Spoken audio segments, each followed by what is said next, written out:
साथियों, net banking एक बहुत ही महत्वपूर्ण चीजें मानी जाती है क्योंकि नेट बैंकिंग अगर आपका शुरू हो जाता है तो घर बैठे मोबाइल से ही किसी को पैसा ट्रांसफर करना हो, बैंक से जुड़ा जो भी काम है वो 90% काम आप घर बैठे ही कर सकते हैं। कुछ ही काम ऐसे हैं जैसे पासबुक को प्रिंट कराना, तो ये सारी चीजें आपको बैंक में जाकर ही करवानी होती है, लेकिन ऑलमोस्ट सारा काम आप घर बैठे कर सकते हैं। वीडियो पसंद आ तो इसे लाइक और शेयर कर दीजिएगा। ऐसे लगातार अपडेट के लिए चैनल को सब्सक्राइब कर लीजिएगा। आगे भी इस प्रकार की जो भी अपडेट होगा मैं देने का काम करूंगा।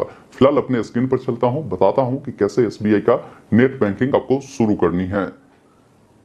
एसबीआई का अगर आप नेट बैंकिंग शुरू करना चाहते हैं, आपके पास मोबाइल हो या लैपटॉप हो, दोनों का बिल्कुल सामान्य प्रोसेस है। आप अपने मोबाइल या लैपटॉप में सबसे पहले गूगल ओपन करें और गूगल में सर्च करें एसबीआई नेट बैंकिंग। जैसे ही इतना लिखेंगे ये वेबसाइट एसबीआई का मिलेगा, स्टेट बैंक ऑफ इंडिया का। इससे आपको ओपन करना है। जैसे ही आप ओपन करेंगे तो यहाँ पर एक ऑप्शन मिलता है कंटिन्यू टू लॉग इन का, जिस पर आपको क्लिक करना है। अब यहाँ पर देखिए आपसे यूजर नेम पासवर्ड मांगा जाता है। ये आपके पास होगा ही नहीं क्योंकि अभी आप नया अकाउंट बना रहे हैं एसबीआई नेट बैंकिंग का। तो इसके लिए एक ऑप्शन यहाँ पर मिलता है न्यू यूजर रजिस्टर हियर, जिसके सामने आपको क्लिक करना है। जब यहाँ पर क्लिक करते हैं तो यहाँ पर देखिए आपका ऑप्शन है पहले से सिलेक्ट कि न्यू यूजर। आप सिंपली इसको ही सिलेक्ट रहने दें और नेक्स्ट वाले विकल्प पर क्लिक करें। अब नेक्स्ट पर जैसे ही क्लिक करेंगे तो देखिए यहाँ पर कुछ जानकारी आपसे मांगी जाती है। सबसे पहले जिस बैंक का यानी जिस अकाउंट का आप नेट बैंकिंग शुरू करना चाहते हैं उसका अकाउंट नंबर आप यहाँ पर दर्ज करेंगे। ये जानकारी जो है अवेलेबल होती है आपके पासबुक पर या आपके स्टेटमेंट अकाउंट पर। हमारे पास देखेंगे एसबीआई का पासबुक है, यहीं पर आपका जो है अकाउंट नंबर दिए गए हैं। यही अकाउंट नंबर इसके सामने जो देखेंगे यही आपको दर्ज करने हैं। साथ में CIF जो नंबर है वो भी आपको यहाँ पर दिए गए हैं, इसकी भी आवश्यकता होती है जो कि आपको यहीं पर मांगा गया है। CIF जो नंबर है वो देने का, ये भी मैंने दिखा है कि पासबुक पर दी गई होती है। साथ में यहाँ पर देखिए ब्रांच कोड पूछा गया, तो ब्रांच कोड की भी जानकारी यहाँ पर आपके पासबुक पर ही दी गई होती है। यही आपका ब्रांच कोड है, इसको वहां पर दर्ज करनी है। या नहीं तो आप मोबाइल से अगर आपने अकाउंट ओपन किया होगा तो इस प्रकार आपकी सारी जानकारी उसमें भी दी गई होगी, अकाउंट नंबर, CIF नंबर और साथ में ब्रांच कोड। उससे दर्ज कर यहाँ पर ऑप्शन मिलता है गेट ब्रांच नेम, जिस पर क्लिक करना है। जैसे ही आप गेट ब्रांच नेम पर क्लिक करेंगे तो आपके सामने इस प्रकार ब्रांच का जो कोड है वो डालने के लिए ऑप्शन आपको मिल जाता है। जैसा आप चाहे तो यहाँ से भी डाल सकते हैं। जैसे जो भी ब्रांच का लोकेशन होगा आप यहाँ से चयन करेंगे। तो बेसिकली इसमें आपका जो जिला होगा उससे चयन करेंगे। बाकी आप ब्रांच का नाम यहाँ पर डालेंगे और यहाँ पर आपका कोड ऑटोमेटिक आ जाएगा और यहाँ से सबमिट करेंगे तो ये जानकारी जो है यहाँ पर फिल हो जाएगा, या मैनुअली भी आप फिल कर सकते हैं। उसके बाद यहाँ पर कंट्री है तो कंट्री आप यहाँ से इंडिया को चयन करेंगे। जो भी रजिस्टर मोबाइल नंबर है जो आपने अकाउंट ओपन करवाते समय दिया था वो नंबर यहाँ पर डालेंगे। साथ में यहाँ पर आपसे पूछा जा रहा है कि फैसिलिटी रिक्वायर्ड, मतलब आपको किस प्रकार की फैसिलिटी चाहिए।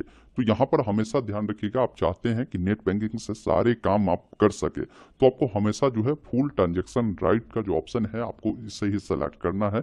उसके बाद जो कैप्चा कोड मिल रहा है उसे आपको यहाँ पर फिल करना है और एक ऑप्शन मिलता है आई एग्री का, जिस पर आपको क्लिक करना है। उसके बाद ये ऑप्शन हाईलाइट होगा सबमिट का, जिस पर क्लिक करना है। अब जैसे ही सबमिट वाले विकल्प पर आप क्लिक करते हैं तो जो भी रजिस्टर्ड नंबर है उस पर एक OTP गया होगा। उस OTP को फिल करने के बाद आप यहाँ से कन्फर्म वाले विकल्प पर क्लिक करेंगे।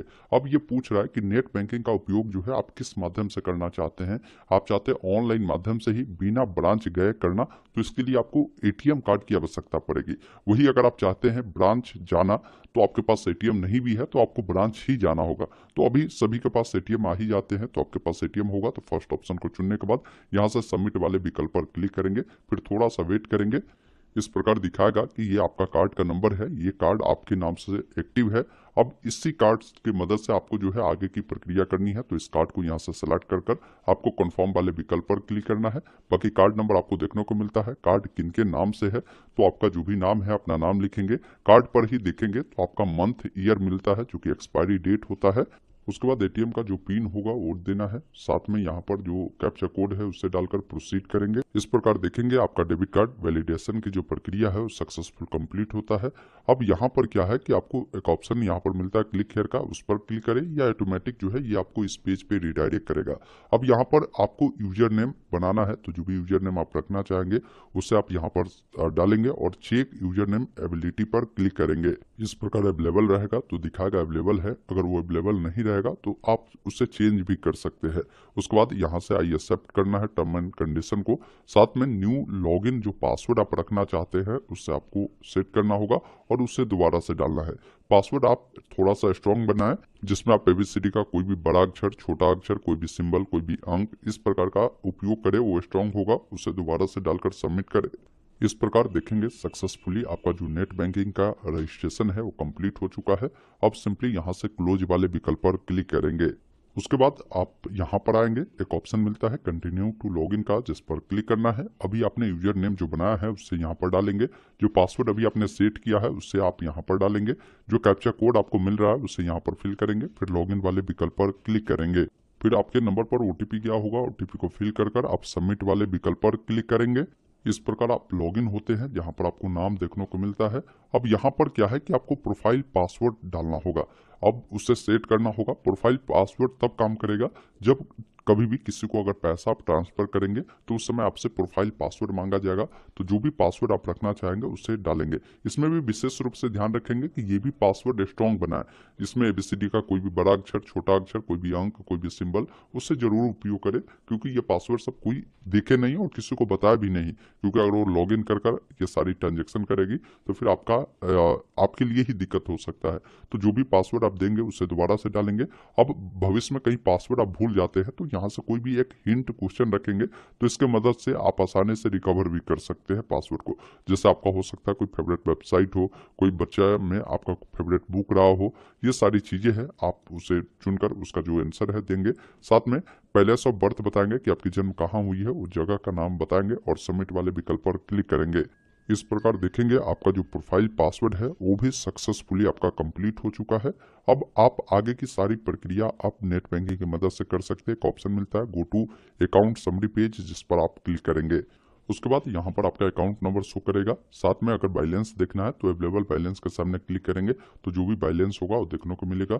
साथ में अपना 10 ट्रांजेक्शन देखना चाहते हैं तो इस पर क्लिक कर आप ट्रांजेक्शन भी यहाँ से देख सकते हैं और यहीं से सारा काम आप कर सकते हैं। जैसे किसी को अगर पैसा भी अगर आपको ट्रांसफर करना है तो यहाँ पर देखिए पेमेंट और ट्रांसफर का ऑप्शन है, यहीं से जो है आप भेज सकते हैं। जैसे कोई SBI का खाता ही है, उनके खाता में भेजना है, या अदर बैंक है उनके अकाउंट है उसमें भेजना है, तो आप यहाँ से उस ऑप्शन को चयन कर आप भेज सकते हैं।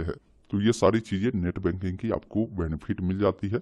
अगर आप कहेंगे जैसे नेट बैंकिंग की मदद से आप क्या क्या कर सकते हैं उस पर वीडियो देखना, तो मैं प्रॉपर एक वीडियो लाऊंगा कि नेट बैंकिंग का उपयोग कर आप क्या क्या बेनिफिट ले सकते हैं और कौन कौन सा काम आप कर सकते हैं घर बैठे।